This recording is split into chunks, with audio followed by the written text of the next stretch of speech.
Bonjour à tous et bienvenue sur Maurice Flash Info. Merci de nous retrouver pour ce point complet sur l'actualité judiciaire qui secoue le pays. C'est un dossier qui continue de faire couler beaucoup d'encre et de susciter une vive indignation, l'affaire de la fraude massive de 80 millions de roupies.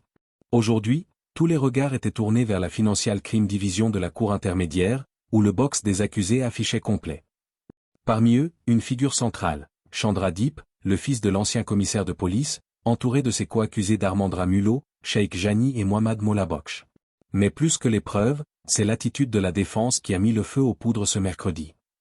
Entre tensions électriques, hausse de ton et ce que beaucoup qualifient de tactique dilatoire pour paralyser la justice, l'audience devant le magistrat Abdul Rahim Tajoudine a pris des airs de bras de fer. Comment la Cour a-t-elle réagi face à ces manœuvres? Pourquoi le procès semble-t-il piétiner? Plongé au cœur d'une séance sous haute tension. Voici notre reportage. Procès Deep, haute tension à la Financial Crime Division. L'affaire des 80 millions de roupies détournées a franchi une nouvelle étape électrique ce mercredi 11. Le box des accusés, occupé par Chandra Deep, fils de l'ancien commissaire de police Anil Kumar Deep, Dharmendra Mulot, Sheikh Jani et Mohamed Molaboksh, est devenu le théâtre d'une confrontation juridique musclée devant la Financial Crime Division, FCD, de la Cour intermédiaire. Sous la présidence du magistrat Abdul Rahim Tajoudine, l'audience a rapidement quitté le terrain de la simple procédure pour basculer dans une atmosphère de poussée d'adrénaline.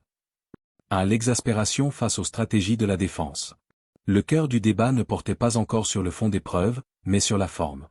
Le ministère public et la Cour ont laissé poindre un mécontentement palpable face à ce qui est perçu comme des tactiques dilatoires. Le constat, depuis l'ouverture du procès, les reports se succèdent, prolongeant une attente déjà longue pour la justice. La manœuvre, les accusés et leurs conseils légaux multiplient les requêtes procédurales, ce qui, selon les observateurs, freine l'avancement concret du dossier. La réaction, le magistrat Tajoudine a dû faire preuve de fermeté pour maintenir le cap, alors que l'agacement gagnait les rangs de la poursuite. 2. Un dossier de fraude de grande envergure. Pour rappel, cette affaire secoue les institutions mauriciennes en raison du profil des protagonistes. Les charges pèsent lourd. Montant en jeu, Rs 80 millions, évaporés par le biais de transactions frauduleuses. Les accusés, au-delà de Chandra Deep, dont le nom porte le poids de la fonction passée de son père, les autres co-accusés sont soupçonnés d'avoir orchestré un mécanisme complexe pour détourner ces fonds. 3. Une séance de poussée d'adrénaline. L'audience de mercredi a été marquée par des échanges vifs. La défense a tenté d'imposer son rythme, mais s'est heurtée à une volonté claire de la Cour de ne plus tolérer de retards injustifiés. Chaque argument soulevé a été scruté à la loupe, transformant le box des accusés en un point focal de tension judiciaire.